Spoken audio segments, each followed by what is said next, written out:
देखिए students, general entry का हमारा last question. 2018 April 1st received an order for goods ₹4 1,20,000 from messrs Gauri Shankar and sons. देखिए हमें receive हुआ है क्या? ऑर्डर रिसीव हुआ है। तो गुड्स का तो कोई ना आना हुआ ना जाना हुआ, ना बिजनेस में कैश आया ना गुड्स का कुछ हुआ। तो जब सिर्फ एक ऑर्डर मिला है, इन दैट केस हम कोई भी एंट्री नहीं करते, तो हम क्या लिख देंगे? No entry. बस इतना ही लिखना है आपने। चलिए, receive order for goods from messrs Ranbir and company of ₹5 lakh along with a check for ₹1,80,000 as advance. वही बात, ऑर्डर रिसीव हुआ उसके लिए तो हमने कोई एंट्री नहीं करनी, बट साथ में एक चेक मिला है एडवांस के लिए। कितने का चेक मिला है? 1,80,000। किससे मिला है? Ranbir and company. तो चेक मिला है, आगे क्वेश्चन में कुछ नहीं कह रखा, तो आज ही बाय डिफॉल्ट हम बैंक मान लेंगे। और किससे मिला है? Ranbir and company. चलिए, bank is a personal account, Ranbir is a personal account, both are personal account.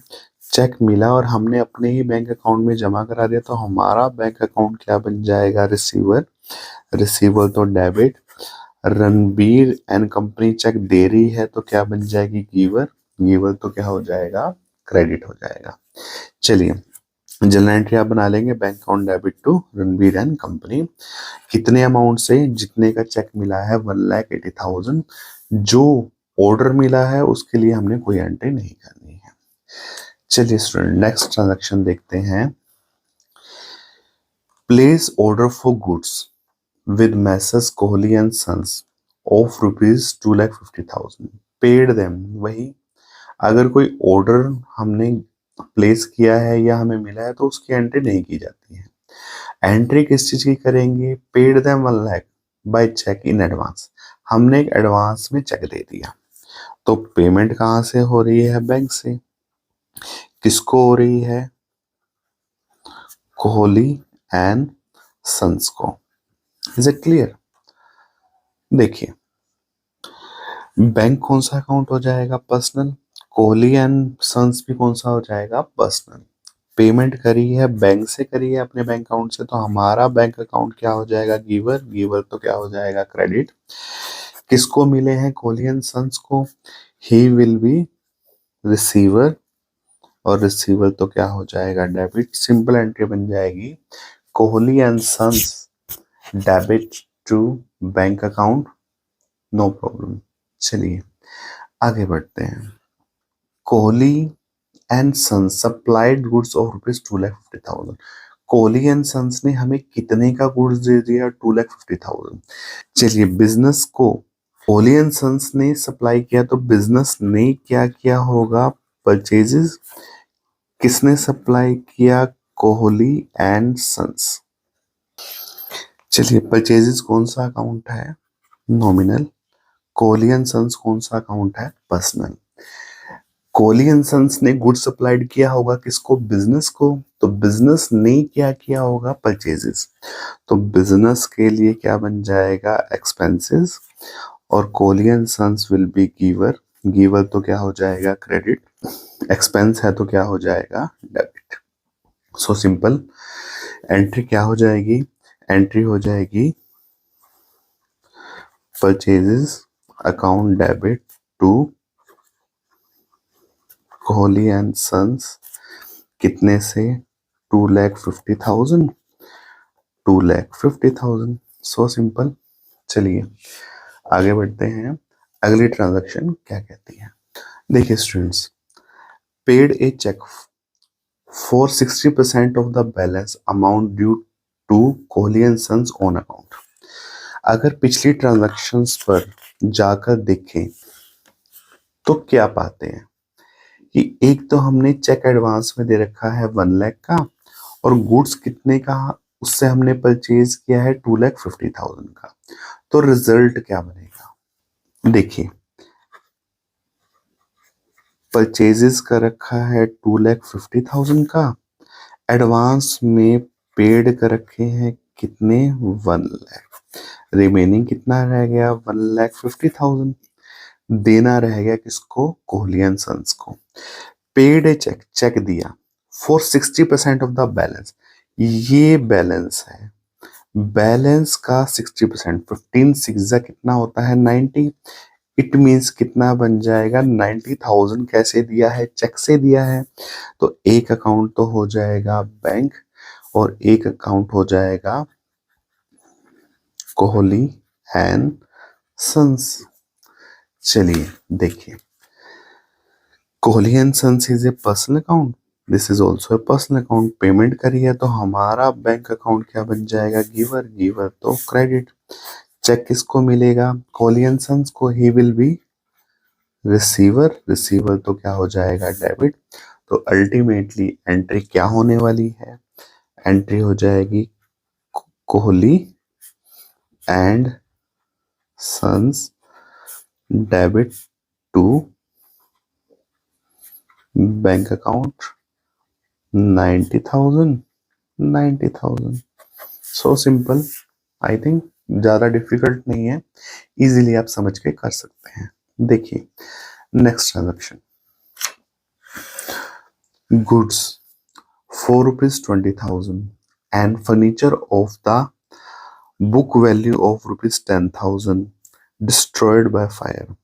Goods destroy हो गया फायर से और फर्नीचर भी डिस्ट्रॉय हो गया फायर से। तो एक अकाउंट तो होने वाला है लॉस बाय फायर। किस किस का लॉस हुआ, गुड्स का हुआ तो अकाउंट क्या यूज किया जाएगा, परचेजेस। फर्नीचर का हुआ तो एक अकाउंट क्या यूज किया जाएगा, furniture. Furniture is a real account, purchases is a nominal account, loss by fire is a nominal account. Loss हुआ, कह ही रहा है लॉस है, तो लॉस हमेशा क्या होते हैं, डेबिट। चलिए, जब गुड्स का लॉस हुआ तो गुड्स जब पहली बार आया था तो डेबिट था और रिड्यूस करने के लिए क्या हो जाएगा, क्रेडिट हो जाएगा, नॉमिनल अकाउंट का रूल नहीं लगेगा। फर्नीचर, चलिए जब जल गया तो गुड्स, फर्नीचर भी क्या हो जाएगा, कम, कम सिन होगा या गोज आउट होगा, गोज आउट होगा। और गोज आउट क्या होता है, क्रेडिट होता है। तो एक परचेजेस क्रेडिट होगा, एक फर्नीचर क्रेडिट होगा और लॉस बाय फायर क्या हो जाएगा, डेबिट। तो देखिए जनरल क्या बनेगी, loss by fire account debit to purchases account to furniture account. Furniture में आ जाएंगे 10,000, गुड्स के लिए आ जाएंगे 20,000, तो लॉस बाय फायर कितना हो जाएगा, 30,000 का। सो सिंपल। चलिए नेक्स्ट ट्रांजैक्शन क्या कहती है, देखिए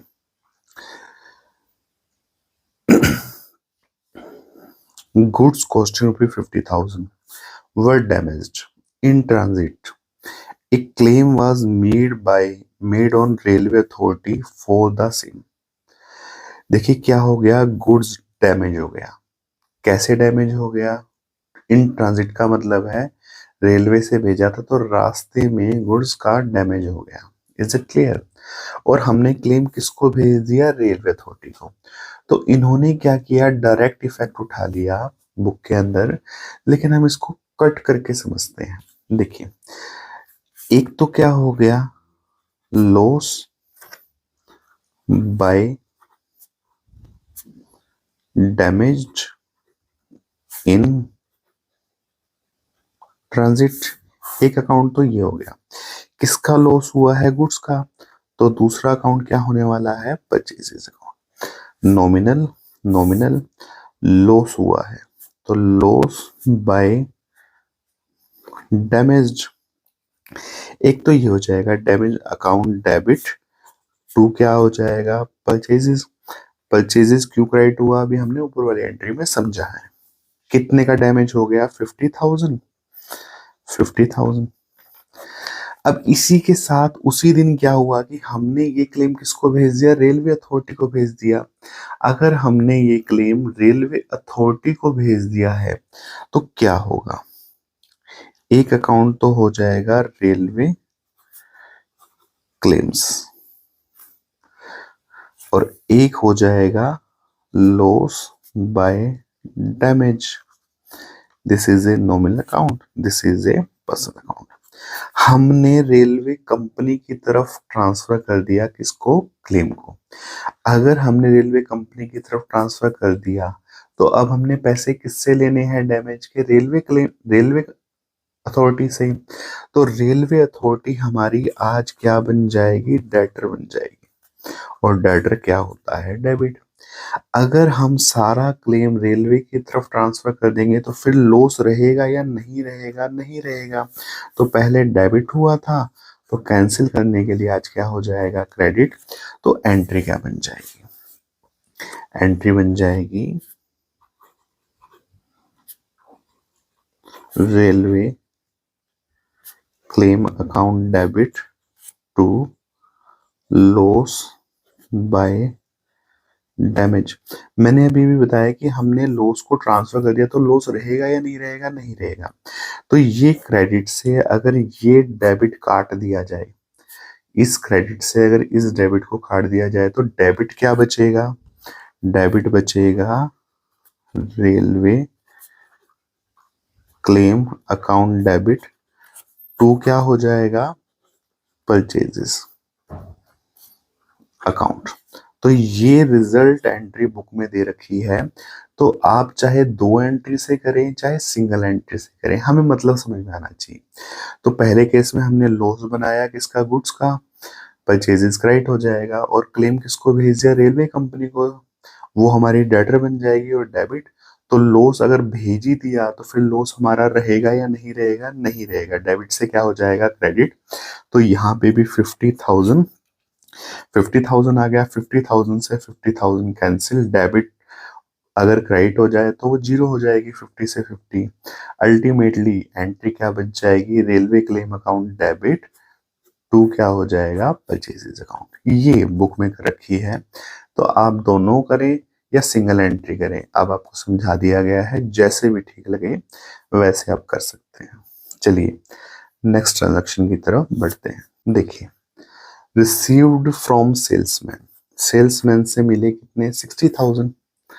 फॉर गुड्स, किसके रिगार्डिंग मिले? गुड्स सोल्ड के regarding. By him after deducting his travelling. जो ये पैसे मिले हैं ये आफ्टर डिडक्टिंग मतलब काट के हैं। कितने काट के हैं? 4,000। किस लिए काट के हैं? ट्रैवलिंग एक्सपेंसेस लगे सेल्स पर्सन के। तो अल्टीमेटली मिले तो 60,000 है, लेकिन सेल्स कितने की रही होगी? अमाउंट इंपॉर्टेंट है इसमें। तो सेल्स जो रही होगी बिजनेस की वो रही होगी 64 की।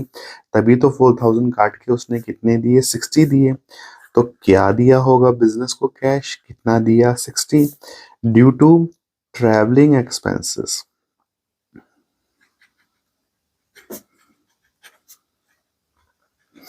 कितने के हैं? 4,000 के। Is it clear? देखिए, ये नॉमिनल अकाउंट है, ये रियल अकाउंट है। This is a nominal account. Received from salesman, क्या मिला? कैश।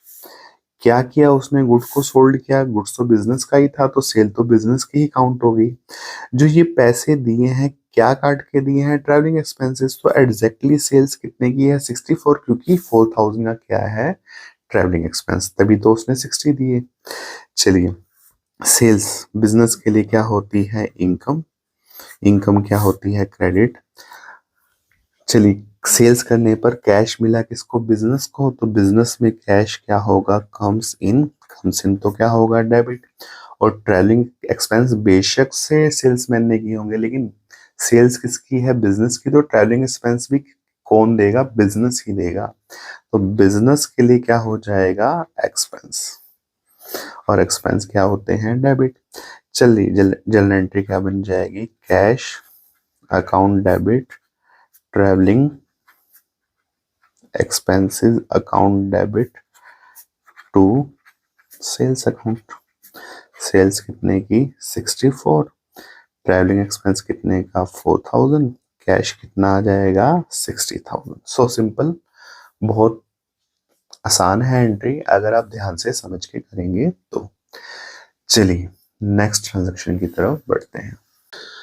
तो स्टूडेंट, नेक्स्ट ट्रांजैक्शन क्या कहती है? Sold goods to Vishesh costing rupees 40,000 at a profit of 25% and allowed him 10% trade discount and paid for cartage rupees 1,000 to be charged from him. किससे charge करना है? विशेष से ही चार्ज करना है। चलिए पहले कैलकुलेशन करते हैं। कॉस्ट ऑफ गुड्स कितनी है? 40,000। प्रॉफिट कितना ऐड करना है? 25% ऑफ 40,000 हो जाएगा 10,000। टोटल वैल्यू ऑफ गुड्स कितनी हो जाएगी? 50,000। ट्रेड डिस्काउंट कितना है? 10% ऑफ 50,000। सिंपल कैलकुलेशन 5,000 आ जाएगा। और ट्रेड डिस्काउंट काटने से हमेशा क्या बचता है? परचेज या सेल, और यहाँ पर क्या है? सेल्स। चलिए एक तो हमें मिल गया सेल्स, कितने से मिल गया? 45,000। किसको सेल किया है? विशेष को सेल किया है। तो एक अकाउंट क्या हो जाएगा? विशेष। पेमेंट की कहीं बात हो ही नहीं रही। बिजनेस ने कार्टेज पेड करी है कितने की? 1,000। और किससे चार्ज किया जाएगा? विशेष से ही चार्ज किया जाएगा। Is it clear? चलिए पेमेंट हुई है तो एक अकाउंट क्या हो जाएगा? कैश। और चार्ज किससे करना है? विशेष से ही लेना है। चलिए देखते हैं। Sales is a nominal account, personal account, real account. चलिए सेल्स किया तो बिजनेस के लिए क्या बन जाएगी? इनकम। इनकम क्या होती है? क्रेडिट। चलिए सेल्स को क्रेडिट कर देते हैं। सेल्स अकाउंट क्रेडिट कितने से? 45,000 से। कार्टेज के लिए कैश पेमेंट किया तो कैश बिजनेस से कम्स इन होगा या गोज आउट होगा? गोज आउट होगा। तो गोज आउट क्या हो जाएगा? क्रेडिट। चलिए कितने से क्रेडिट हो जाएगा? 1,000। विशेष को गुड्स होल्ड किया, ही विल बी रिसीवर और गिवर। रिसीवर हो जाएगा। कितने का गुड्स रिसीव करेगा? 45,000 का। प्लस जो अभी भी कार्टेज की बात की गई है, पेमेंट की गई है, ट्रांसपोर्टेशन एक्सपेंसेस, वो भी किससे चार्ज करने हैं? विशेष से ही चार्ज करने हैं। अगर विशेष से बिजनेस ने लेने हैं तो विशेष बिजनेस के लिए क्या बन जाएगा? डेटर। और डेटर भी क्या होता है? डेबिट। और रिसीवर भी क्या होता है? डेबिट। तो एग्जैक्टली वो डेबिट कितने से हो जाएगा? 46,000 से। तो आप यहाँ लिखेंगे विशेष debit for how much amount? 46,000। So simple. I think आपको ये एंट्री समझ में आ गई होगी। यहाँ जो ट्रांसपोर्टेशन एक्सपेंसेस पेड किए गए हैं 1,000 से, वो बिजनेस का एक्सपेंस नहीं है, तो वो डेबिट नहीं होगा। क्योंकि किससे चार्ज करना है? दिया बिजनेस ने है, नो डाउट। लेकिन चार्ज किससे करना है? विशेष से। तो विशेष बिजनेस के लिए डेटर बन जाएगा, और डेटर क्या होते हैं? डेबिट। तो अल्टीमेटली विशेष को बोथ अमाउंट से हमने क्या करना है? डेबिट करना है। ये एंट्री हम पहले भी कर चुके हैं। आई थिंक आपको समझ में आ गई होगी। चलिए last transaction. received a check of rupees 40,000 from railway authority in full settlement. अभी हमने पीछे जो ट्रांजैक्शन करी थी, लॉस हो गया था ट्रांजिट में, क्लेम भेजा था रेलवे अथॉरिटी को 50,000 का। तो उसके बदले में रेलवे अथॉरिटी कितना पेमेंट कर रही है? 40,000 पेमेंट कर रही है, लेकिन फुल सेटलमेंट में और नहीं मिलेंगे। चलिए एक तो हो जाएगा, जो नाम वहां था वही आएगा, रेलवे क्लेम। चलिए मिल रहा है तो कभी भी कैश में नहीं मिल रहेगा, हमेशा कैसे मिलेगा? चेक के थ्रू मिलेगा। चलिए और क्या होगा वो हम देखेंगे। Railway authority is a personal account और bank is also a personal account. Railway authority payment कर रही है तो ही विल बी रिसीवर और गिवर। गिवर गिवर तो क्या हो जाएगा? क्रेडिट। पर पैसे कितने मिल रहे हैं? 40,000 मिल रहे हैं, तो चेक के थ्रू मिल रहे होंगे, और चेक कहाँ जमा हो जाएगा? बैंक में। तो हमारा बैंक अकाउंट क्या हो जाएगा? रिसीवर। रिसीवर तो क्या हो जाएगा? डेबिट। So simple. चलिए एंट्री करते हैं। Bank account debit to railway claim. देखिए रेलवे से हमने कितने का क्लेम लेना था? 50,000, लेकिन वो फुल सेटलमेंट में कितना दे रहे हैं? 40। 40। तो हमने ये एंट्री गुड्स के केस में भी काफी बार की है। जब कोई हमें पेमेंट देता था, फुल सेटलमेंट में कम देता था, तो क्या होता था, डिस्काउंट होता था। यहाँ पर डिस्काउंट का तो कोई लेना देना है ही नहीं। असल में हुआ क्या है कि फुल सेटलमेंट हो रही है रेलवे क्लेम की। तो फुल सेटलमेंट कितने में होगी, 50 में, क्योंकि फुल सेटलमेंट में कितने मिलने थे, 50। और डेबिट रेलवे 50 से हुआ क्लेम, तो क्रेडिट भी कितने से होगा, 50 से होगा, क्योंकि हमें कैंसिल पूरा का पूरा करना है। एक तो ये चीज हो गई। पर चेक कितने का मिल रहा है, 40,000 का। तो जो 10,000 का डिफरेंस है वो बिजनेस के लिए लॉस होगा, और अकाउंट का नाम होगा profit and loss account, debit. Is it clear? Railway claim 50,000 का था, तो फुल सेटलमेंट में रेलवे क्लेम में तो 50 आएंगे, लेकिन मिल कितने रहे हैं, 40। तो 10,000 का बिजनेस को लॉस हो रहा है, और लॉस भी क्या होता है, डेबिट ही होता है। आई थिंक आपको ये सभी एंट्रीज समझ में आ गई होंगी। थोड़ी सी टिपिकल जरूर है, लेकिन अगर आप दोबारा दोबारा से देखेंगे तो आपको ये एंट्रीज समझ में आ जाएंगी। मैंने पूरी कोशिश करी आपको जनरल एंट्री के सभी क्वेश्चन समझाने की। हो सकता है कि कुछ एंट्रीज में आपको प्रॉब्लम हो, तो आप मुझे लिखकर दे सकते हैं कि हमें इन एंट्रीज में प्रॉब्लम है, मैं उसे सॉर्ट आउट करने की कोशिश करूंगा। तो स्टूडेंट, यहाँ पर हमारा जनरल एंट्री का चैप्टर कंप्लीट होता है, और अब हम नया चैप्टर शुरू करेंगे। अगर आपको लेक्चर अच्छे लग रहे हैं तो आप चैनल को सब्सक्राइब कर सकते हैं, इससे मुझे मोटिवेशन मिलेगा। वीडियो को लाइक कर सकते हैं, शेयर कर सकते हैं। Thank you very much.